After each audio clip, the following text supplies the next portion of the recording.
Hello everybody and welcome back. It is good to talk to all of you again today, and yeah, it's been a while since I've done one of these sort of Easter egg episodes, and I do enjoy doing these because, I mean, every time I do one I learn something new. Anyways, today we're looking at Sea of Fortune.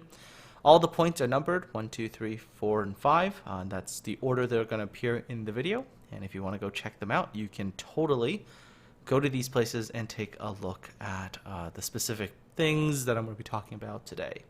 So first up, in like the northeastern area of the map, there's like this isolated island that has this lighthouse and what looks like the ruins of a church. And this is the Saint Mathieu lighthouse and the Abbaye Saint Mathieu de Finterre. It's like a abbey that's now a ruin. So a little bit about both of these things. First up, the lighthouse was built in like 1835, and it's one of like the major French lighthouses on the French coast.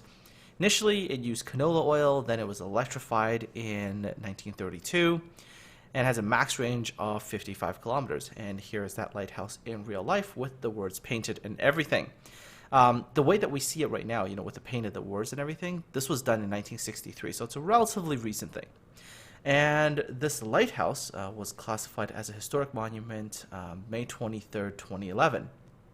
Now, the abbey was actually dedicated to Matthew the Evangelist, whose skull was actually kept here at one point in time. Unfortunately, that skull has been lost over these years, potentially to the sea.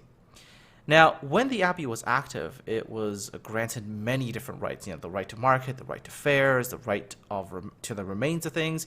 They were even allowed to get 10% of all the things that were salvaged in the area from shipwrecks and things like that. So a pretty cool little place.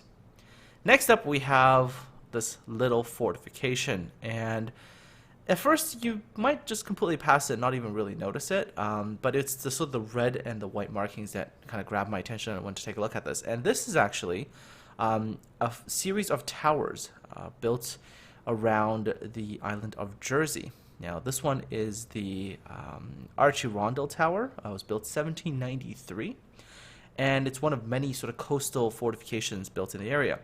And it was built to defend the island. Now, during the Napoleonic Wars, they actually stuck a 12-pounder gun into the tower, and during World War II, the Germans actually used some of these towers as well. Now, the tower that we see in-game is this one, you know, in real life, and it got the red-white sort of paint relatively recently, and it got it in order for it to serve as a navigational aid.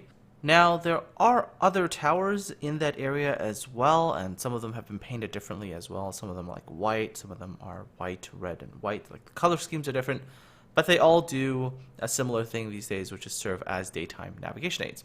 Okay, moving on, and we have this little boat. Doesn't look like much, but kind of actually a cool little story behind this one.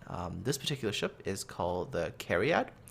It was built in 1904 and it was used as a sail-powered pilot cutter that were mostly used in the Bristol Channel, which is one of the most naturally dangerous shipping channels in the world due to a huge tidal range, fast currents, many hidden rocks, and shifting sandbars. Not very good place if you don't have somebody who really knows the area.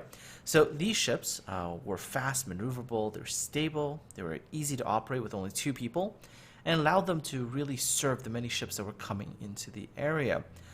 Now, this particular ship, the Cariad, was the last active sail-powered pilot cutter, and she served until 1922.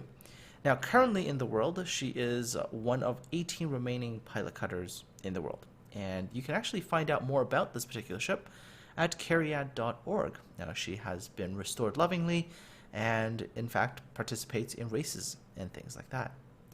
All right, and then, of course, if you ever go to the A cap on Sea of Fortune, you'll see this huge structure. Now, this structure is Mont Saint-Michel, and it's an island commune located near Normandy, France. The fortification has been around since ancient times due to the fact that it is a very, very good strategic spot.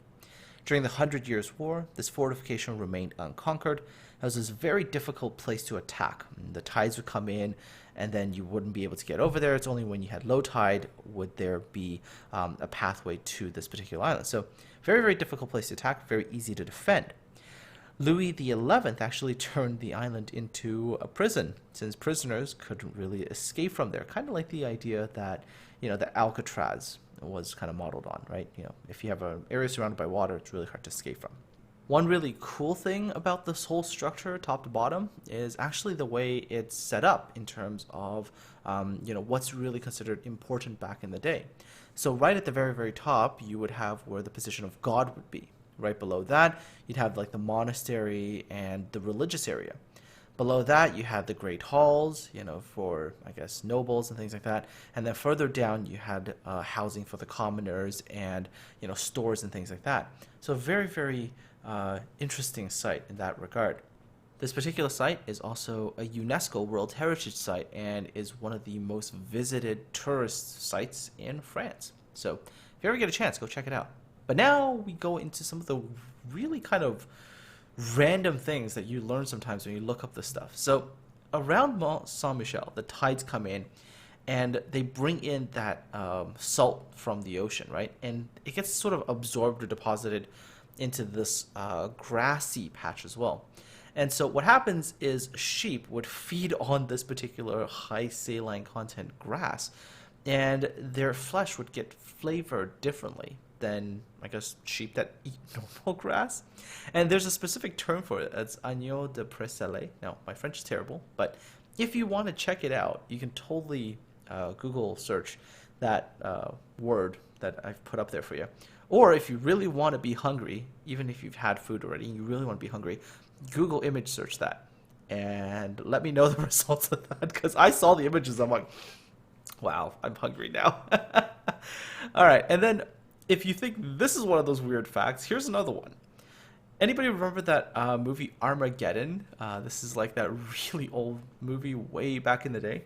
Now, if you ever watched that movie, there's a very, very short scene where the astronauts are heading for the space shuttle, and there's this sort of almost like speech that's being given by a narrator almost about, these guys are going to take, well, it's like a newscast or whatever, right? It's being translated into all these different languages about how these brave men are going to go to space and do their thing. Now, during the time when it's flipping to all the different scenes and sites and whatever in the world, there's one particular scene where a bunch of guys are standing, or it's like one guy that's sitting there with a radio or something like that, and all these sheep are running around. And if you look at that scene carefully, you'll actually see Mont Saint-Michel in the background, and that's the particular kind of sheep that I was just talking about. Yes, I know. Those of you who have Netflix are going to be like, I need to go find that scene now to see if I'm telling the truth. Yeah, go check it out. Just something that's really neat. It's always nice to see something in a movie and be like, oh, I know where that came from. And of course, finally, one last thing, and this is nothing really specific, but if you go around this particular map, you will occasionally see these like fortifications that you'll kind of just pick out randomly.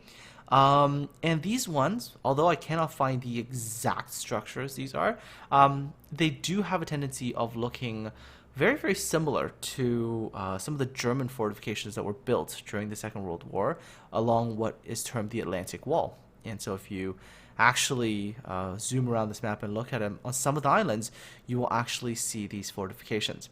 Anyways, folks, I hope you enjoyed this Easter eggs video. Hope you learned some pretty cool stuff. I know I certainly did. Anyways, hope you have a good one. Take care, and I'm looking forward to talking to all of you again really, really soon.